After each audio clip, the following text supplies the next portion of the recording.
अरे ओ अहंकारी, तेरा ये मुख जिससे तूने भगवान महादेव की निंदा की है, आज इस विनाशकारी यज्ञ की अंतिम आहुति होगी।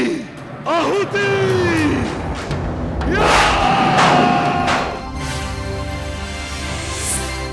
हे देवों, संकट की घड़ी में धैर्य त्यागना पराजय से कम नहीं होता। वैसे हम आने वाले हर संकट का डटकर प्रतिरोध करेंगे,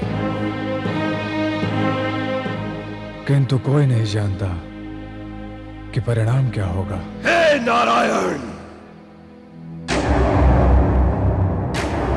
परिणाम हम जानते हैं अपराधियों।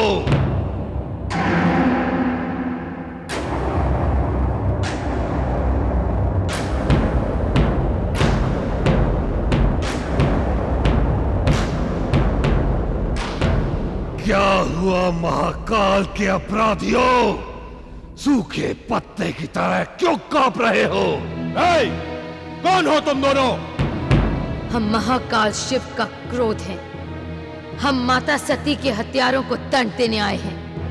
आज हम दोनों तुम सबका अस्तित्व मिटा देंगे।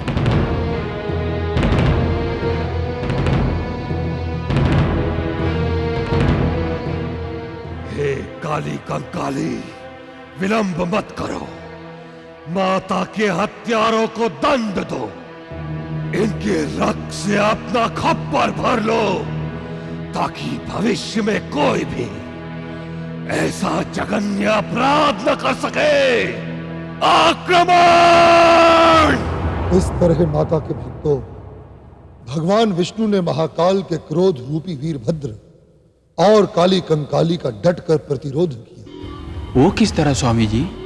अपने सुदर्शन चक्र के द्वारा विष्णु जी ने उन दोनों पर प्रहार किया, किंतु काली कंकाली ने शिव शक्ति के प्रभाव से सुदर्शन चक्र वापस लौटा दिया।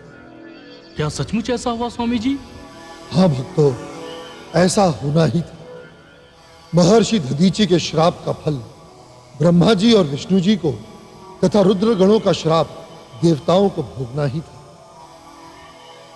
प्रारब्ध के कारण वीरभद्र और काली कंकाली की मारक शक्ति के आगे वेद गर्भ ब्रह्मा जी एवं जगत पालक नारायण तथा अमृत पान करने वाले देवता बौने बन गए। परिस्थिति की गंभीरता को समझकर विष्णु जी तथा ब्रह्मा जी यज्ञ मंडप से पलायन कर गए। देवता भी जान बचाकर भाग गए। इसके बाद क्या हुआ स्वामी जी? जो होना था वही हुआ भक्तों।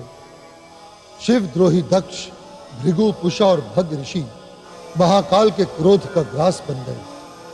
उन्हें अपने अपराध का दंड भोगना पड़ा। मूर्ख भक्त, इन नेत्रों को तूने मटका मटका कर हमारे महाकाल का उपहास सुनाया था। आज मैं इन नेत्रों को फोड़ डालूंगा, ताकि फिर कभी तू इन नेत्रों से इस मायावी संसार को न देख सके।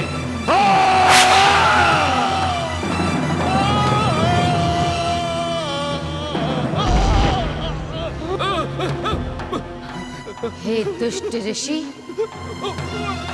जिन दांतों को चमकाकर तूने हमारे भूत पावन महादेव और माता सती की निंदा की है, आज मैं इस बत्तीसी को उखाड़ दूंगी।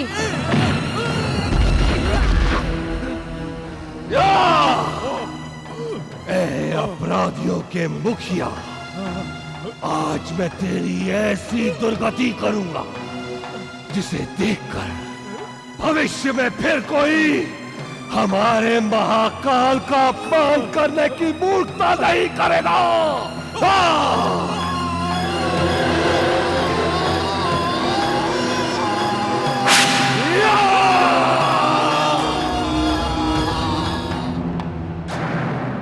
अरे ओ अहंकारी, तेरा ये मुख जिससे तूने भगवान महादेव की निंदा की है, आज इस विनाशकारी यज्ञ की अंतिम आहुति होगी।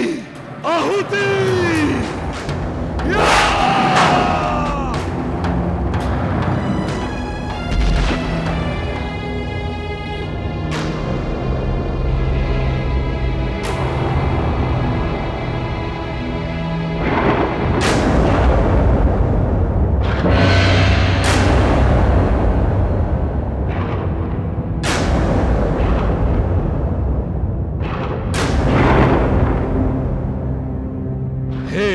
देवाधिदेव प्रलयंकर महाकाल, आपकी जय हो, सदा सर्वदा जय हो। हे भगवान, आपकी प्रचंड क्रोध शक्ति के बल पर हमने दक्ष यज्ञ का विध्वंस कर दिया है। हे भगवान, दक्ष राज और उसके सहयोगी अभागे देवताओं को उनके अपराध का कठोरतम दंड दे दिया गया है। हे दंड पानी, भविष्य में कोई भी आपके कोमल हृदय पर आघात पहुंचाने का साहस नहीं कर पाएगा। हे भगवान, माता सती के हृदय विदारक बलिदान को मूक बनकर देखने वाले देवताओं और ऋषियों को दिया गया ये दंड इतिहास की अमर गाथा बन जाएगा। हे भगवान, इस कार्य के अतिरिक्त यदि कोई और सेवा हो तो आज्ञा दें। हम आपकी सेवा से यशवान बन गए हैं। हे वीरभद्र और काली कंकाली, यशस्वी भव, आप दोनों ने हम पर बड़ा उपकार किया है। अब आप दोनों जाइए और विश्राम कीजिए। जो आज्ञा।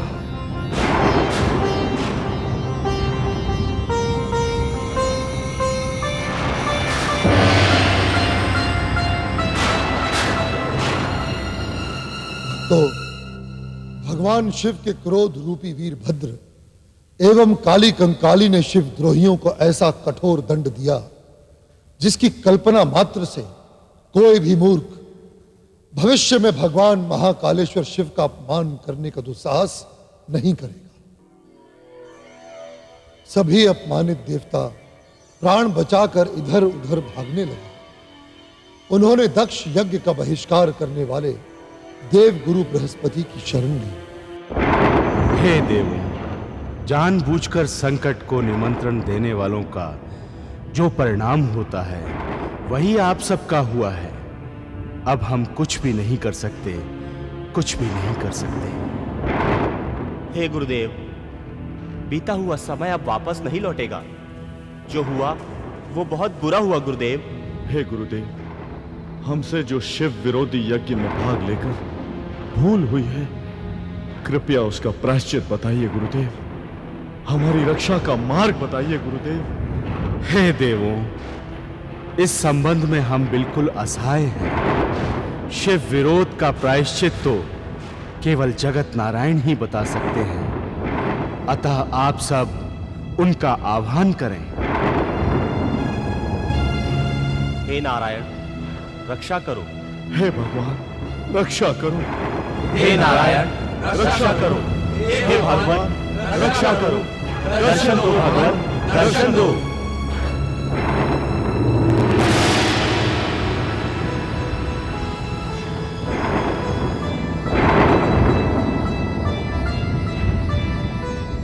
हे प्रियजनों, धैर्य धारण करो। संकट काल में धैर्य धारण करना आवश्यक होता है, इसलिए धैर्य धारण करो। कैसे धैर्य धारण करें नारायण? आपने तो स्वयं देखा है कि काल रूपी शिवगणों ने हमारा कैसे अपमान किया है। आपने तो नरसिंह बनकर आतताई हिरण्यकश्यप का वध किया है, तो फिर शिव गणों से हमारी रक्षा क्यों नहीं की प्रभु? हाँ भगवान, आज आपका सुदर्शन चक्र शक्तिहीन क्यों हो गया, तेजहीन कैसे हो गया? हे प्रियजनों, स्मरण रहे, प्रारब्ध के प्रहारों से कोई नहीं बचता। शिव विरोधी बनकर सम्मान से कोई नहीं जी सकता। उसे तीनों लोकों में सर छुपाने का स्थान भी नहीं मिलता। इसमें हमारा क्या दोष है? गंगा द्वार के दक्ष यज्ञ में भाग लेना क्या कोई अपराध कर्म था? नहीं, जो हुआ और जो भी होगा वो सब माता भुवनेश्वरी की लीला है। इसमें किसी का कोई दोष नहीं।